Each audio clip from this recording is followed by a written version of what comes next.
Hello, dear viewers. I'm George from Ireland. Thanks for coming back to my channel again. Well, this is about the Irish Boundary Commission, which met 100 years ago, although it began its work in March. This is pursuant to the treaty signed on the 6th of December 1921 at 10 Downing Street by a number of Sinn Féiners and representatives of His Majesty's government. So that allowed for the creation of the Irish Free State. Northern Ireland remained where it was in the United Kingdom. Northern Ireland had been a distinct entity since early that year. The Parliament of Northern Ireland had already been elected.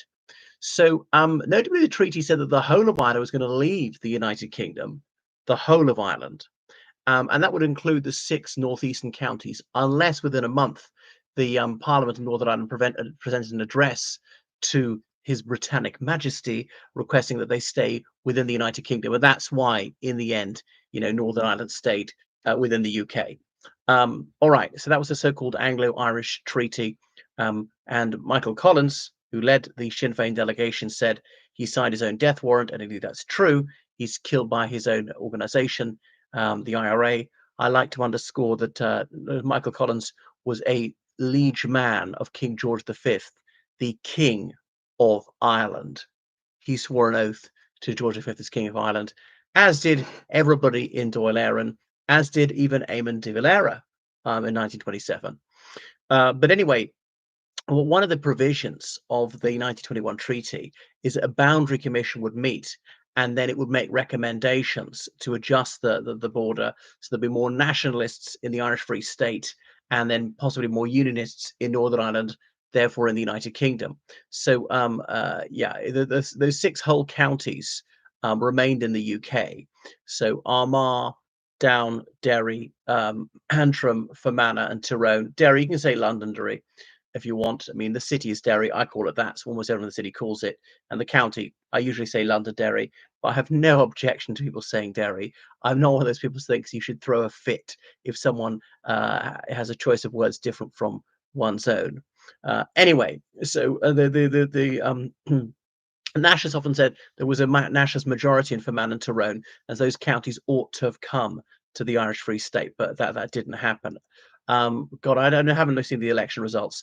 There was a Catholic majority, but Catholic and nationalist is not always the same. Okay, there were some Catholic Unionists, as there were some Protestant nationalists. People voted for the Northern Ireland Labour Party, which is pro-union, might not say unionist. And there's also a difference in turnout.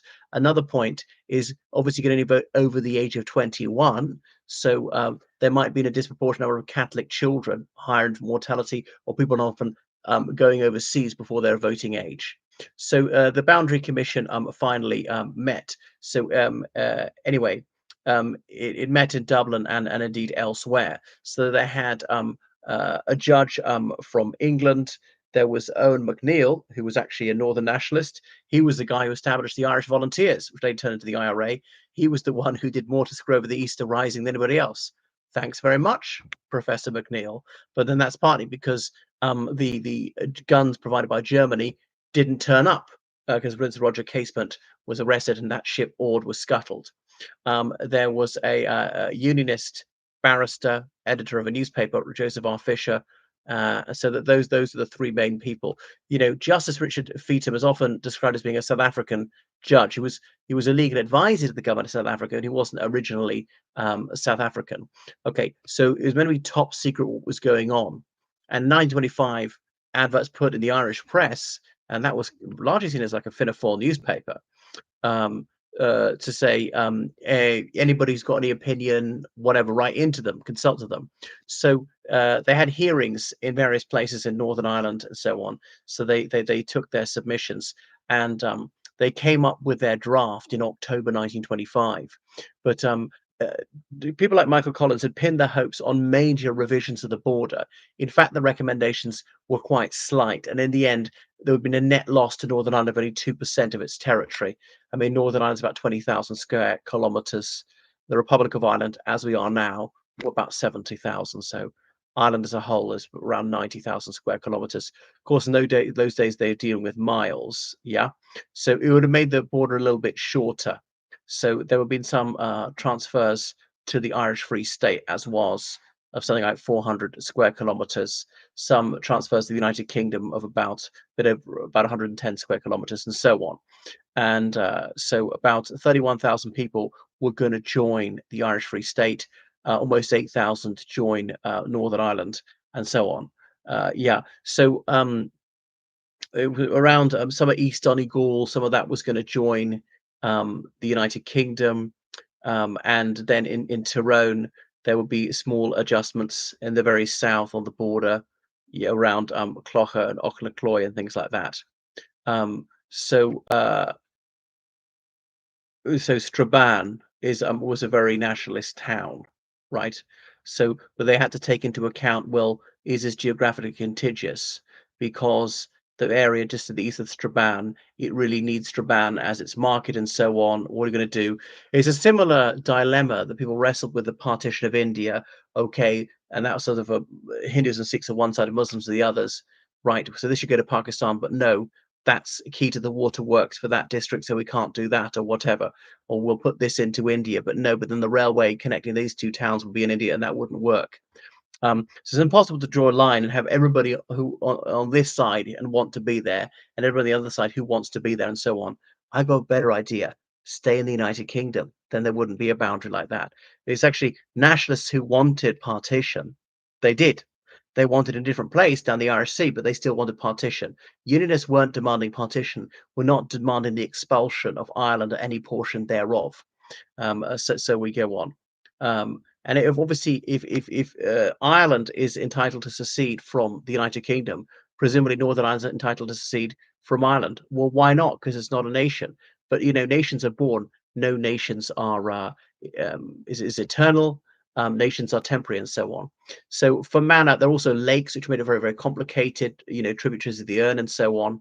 Nasher said the whole of the county ought to go to the Irish Free State, but that didn't happen. They thought of having enclaves and double order enclaves, okay, that like within some of Monaghan be part of the United Kingdom, but inside that enclave a bit of it be like what's the word, be part of the Irish Free State, and so on. So they looked at bits of Monaghan and Tyrone as well. Some of Armagh, some unionists said we should have lost South Armagh, which was, you know, bandit countries that came to be known.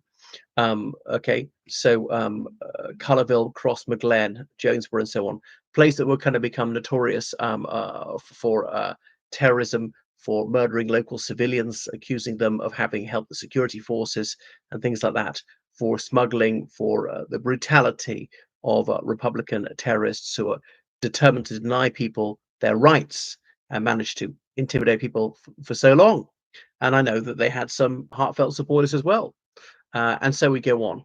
So the commission finally reported in 1925, the Morning Post, which is a very right-wing newspaper, published that the draft map is supposed to be secret. So people in the Irish Free State were gravely disappointed. They thought there were going to be significant changes. But nevertheless, some land was offered to the Irish Free State, and we said no. Irish government declined. So that's it. So therefore, we shouldn't sort of press some claim. We're offered at least some of it and said no. Therefore, we got no claim to the rest of it. When it's offered a place, said no. Likewise, in the Second World War, there were two public offers to the Irish government of the whole of Northern Ireland. De Valera turned it down. So that's three times no. We long ago lost any claim whatsoever. All right. And in return for saying it could stay part of the United Kingdom, the Irish Free State were forgiven 157 billion pounds, which we owed our share towards the national debt. So you could say it was sold and so on. So that's it. Some people found it very disappointing. The Council of Ireland, which is meant to coordinate between the Irish Free State and Northern Ireland, didn't meet in those days. Obviously, part of the Good Friday Agreement, it did meet. There was the Council of Ireland, North-South Ministerial Council is now. The Council of Ireland then started meeting again after the Sunningdale Agreement of 1974, but that was brought to grief by May 1970. November 1973 started meeting and ended in May 1974. So goodness, I remember was a postgraduate actually read the whole of the Boundary Commission's report. The whole thing wasn't published in its entirety till the 1960s. I'm not sure why. Well, thank you for watching my video. Make sure you subscribe. And to me on Patreon, donate PayPal, georgecallahan79@gmail.com, and do what you can to bring the Republic of Ireland back into the United Kingdom.